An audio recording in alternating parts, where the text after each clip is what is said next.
ফুলমালাতে নতুন আর একটা ভিডিও নিয়ে আসছি। আমি মাঝে মাঝে ছাদ বাগানের ভিডিও আপনাদের দেখাই। আজও সেরকম একটা ছাদ বাগানে আমি আপনাদের নিয়ে যাব। উনি গাছ ভীষণ পছন্দ করেন, ওনার ছাদ বাগানটা উনি সুন্দর করে সাজিয়েছেন। আসলে ছাদ বাগানের গাছ লাগানো একটু আলাদা যত্ন করতে হয়। এখানে কোন গাছ কোন জায়গায় লাগাতে হবে এবং কোন খাবার দিতে হবে এটা না জানলে গাছগুলো ঠিকঠাক মতো বেড়ে ওঠে না। উনি ওনার বাগানে যত্ন করেছেন, সুন্দর করে যত্ন করেছেন এবং গাছগুলোকে সুন্দর করে সাজিয়েছেন। উনি কিভাবে সাজিয়েছেন সেটাই আপনাদের দেখাবো। চলুন ওনার ছাদ বাগানে দেখি ওনার ছাদ বাগানটা কেমন। আর আজকে যারা প্রথম এই ভিডিওটা দেখছেন, প্লিজ সাবস্ক্রাইব করে রাখেন, তাহলে এরকম ঘর সাজানো তারপরে বিভিন্ন বাগানের সন্ধান আপনাদের দিয়ে থাকবো। চলুন ওনার ছাদ বাগানে দেখি উনি কিভাবে ছাদ বাগানটা সাজিয়েছেন, আসুন। এখানে কিন্তু প্রতিটা গাছের একটা আলাদা আলাদা গল্প আছে, ওদের সংগ্রহের একটা আলাদা আলাদা ইতিহাস আছে। হ্যাঁ, ইতিহাসই বলছি আসলে, কারণ এই গত 10 বছর এই যে আমার জার্নিটা, এটা এত, আমি আমার কষ্টের কথা নাই বলি, আমি শুধু আমার প্রাপ্তির কথাটুকুই বলি আজকে। টেকনিক্যাল কথাতে না যাই, কিভাবে মাটি তৈরি, কিভাবে কোন গাছের কি যত্ন, ওসব কথাতে না। ওরা আমাকে কি দিল, ওরা আমার কিভাবে সাথী হলো এবং আমি ওদের কাছ থেকে কি পেলাম, ওটা মানে গল্প হোক ঠিক অতটুকুই। একটা বিষয় হয় কি, আমরা যখন একটা শাড়ি পরি তখন সেই শাড়ির সাথে একটা গহনা ঠিক আছে কিনা, টিপটা ঠিক আছে কিনা, চুড়িটা ঠিক আছে কিনা, সেটা যায় কিনা সবকিছুর সাথে সবকিছু, এই একটা ব্যালেন্স, কিন্তু মানে এটা ব্যালেন্স হলো কিনা সেটা কিন্তু সবাই আমরা খেয়াল করি বা লক্ষ্য রাখি। ঠিক একই রকম ভাবে আমি আমার গাছগুলোর ক্ষেত্রে একই চিন্তাটা আমার মাথায় এসছে। একইভাবে আমি ভেবেছি, আমি যখন মোজাইকের টবগুলো করছি তখন মনে হলো এই গাছটার সাথে বা এই পাতাটার সাথে, এই পাতার রঙের সাথে এই টবটা কি যায়, বা এই ফুলটার সাথে এই টবটা কি যায়। বা একটা টবগুলো যখন আমি বসিয়েছি তখন দেখলাম যে যে রংটা সবুজ বা পাশাপাশি যখন নীল, নীলের সাথে সবুজ ঠিক মতো যাচ্ছে কিনা। এই যে একটা পাগলা চিন্তা ভাবনা, অবিরত চিন্তার মধ্যে থাকা, অবিরত এই যে সৌন্দর্যের এক তাড়নায় ভোগা, এটা কি হয়, এটা একসময় মানুষকে না পজিটিভলি অসুস্থ করে ফেলে আসলে।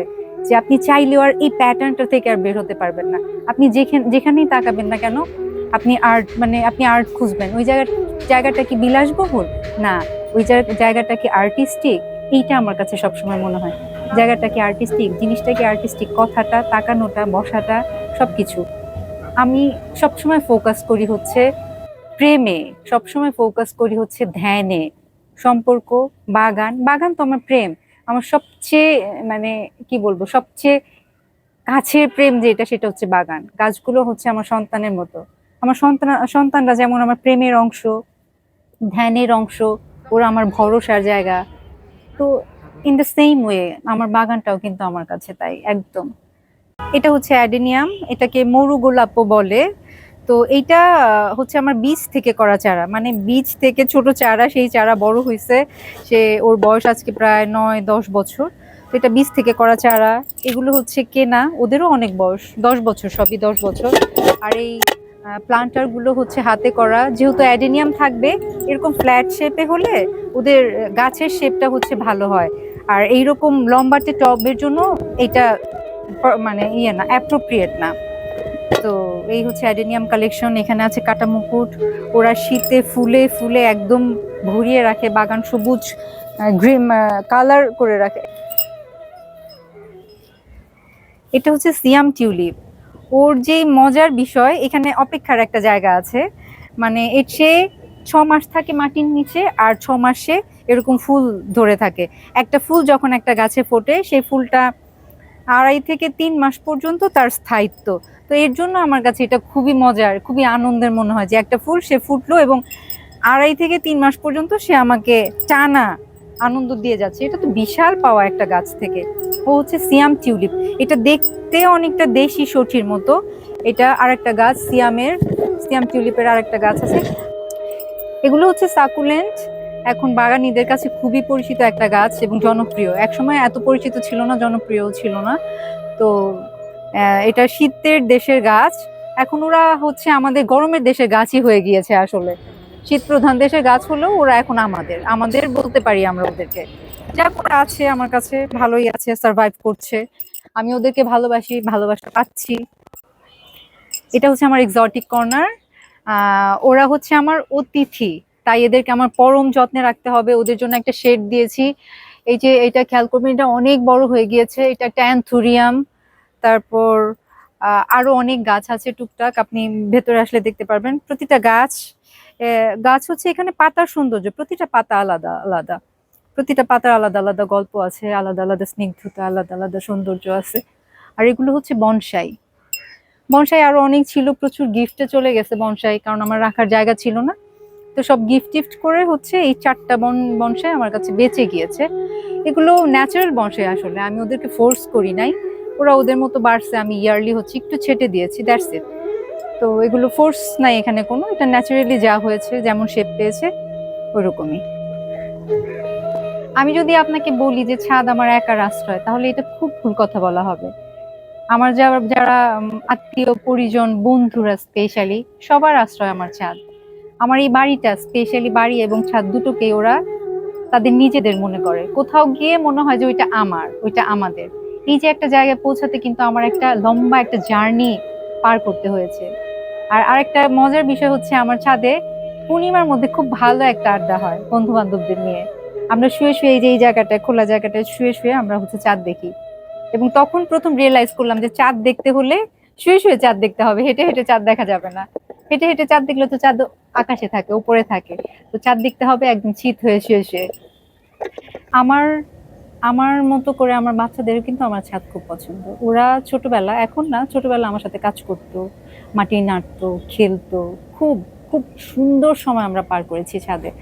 আর করোনাটা অন্যান্যদের খুব বোরিং কেটেছে, কিন্তু আমাদের খুবই ভালো একটা করোনা কাটছে, সেটা ছাদে বসে, ছাদের জন্য স্পেশালি। ছাদ নিয়ে আরেকটা মজার বিষয় হচ্ছে, আমি খুব রাত পর্যন্ত ছাদে কাজ করি।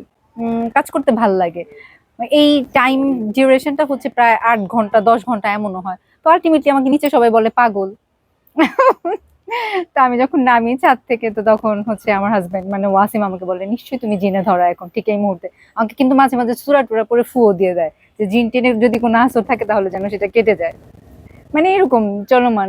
আবার আমি একটু কখনো একটু উল্টাপাল্টা করলে, একটু রাগারাগি করলে বলে, ওই যে তুমি রাতে ছাদে কাজ করো না, এর জন্য তো এই অবস্থা, তোমাকে তো জিনে আসর করা মানুষ তুমি। এ- এ চলছে আর কি, জীবন চলমান। এটা তো ঝড় বৃষ্টির সিজন। তো এই সময় যেটা হয়, বাগানে প্রচন্ড ক্ষতি হয়ে যায় কোনো না কোনো ভাবে। গাছ ভেঙে যায়।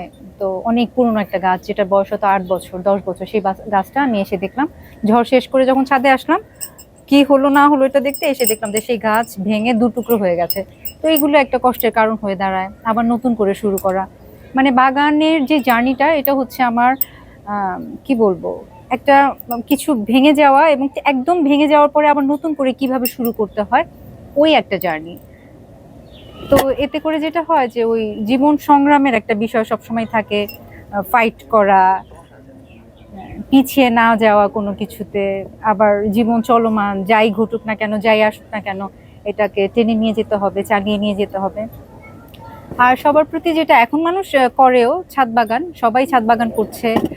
যাদের অল্প একটু জায়গা আছে বারান্দায়, তাদেরকেও দেখছি যে গাছ লাগাচ্ছে। এটা খুব অ্যাপ্রিসিয়েটিং, এটা খুব ভাল লাগে। আরো বেশি বেশি করে গাছ লাগাতে হবে। এই হচ্ছে আমার শেকড়ের পার্মানেন্ট বাসিন্দা, আমার আমার ছেলে। আর উনি হচ্ছে আমার মেয়ে কন্যা। তো আমাদের সবার তরফ থেকে ফুলমালাকে জানাই অসংখ্য ধন্যবাদ, এবং জানাবেন যে আমাদের ছাদ বাগান কেমন লাগলো। শিমু খানের সুন্দর ছাদ বাগান ঘুরে দেখে আসলাম। এখান থেকে আমি অনেক কিছুই আমি শিখলাম। আর বাগানটা দেখতে আমার ভীষণ ভীষণ ভালো লেগেছে। আপনারা তো নিশ্চয়ই পছন্দ করেছেন ওনার বাগানটা, তাই না? এখানে নর্মালি মানুষ যে ছাদ বাগানগুলো করে থাকে সেই রকম নয়, কিন্তু এখানে শেখার অনেক কিছু আছে, অন্তত আমার কাছে।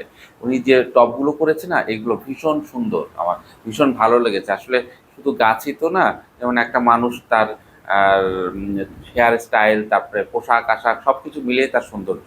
ঠিক সেই রকম গাছও কিভাবে লাগাতে হবে, কোন টবটাতে লাগাতে হবে, এটা একটা বিষয়। কালেকশন, প্রত্যেকটা গাছ দেখলাম সতেজ। আসলে উনি ওনার গাছগুলো ওনার সন্তানের মতন করে ভালোবাসে। আর কোন জায়গায় গাছটা লাগাইতে হবে, কোথায় কোন গাছটার জন্য প্রয়োজন, উনি খুব জানে। আর বসার জায়গাটা তো অসাধারণ। তো আমার ভীষণ ভালো লাগলো। আপনাদের কেমন লাগলো? আপনি এই বাগান থেকে কি কি শিখেছেন, প্লিজ জানাবেন। আর ফুলমালার সাথে থাকার জন্য অনেক অনেক ধন্যবাদ। আর সাবস্ক্রাইব করতে কিন্তু ভুলবেন না। সবাই ভালো থাকবেন আর গাছকে ভালোবাসবেন।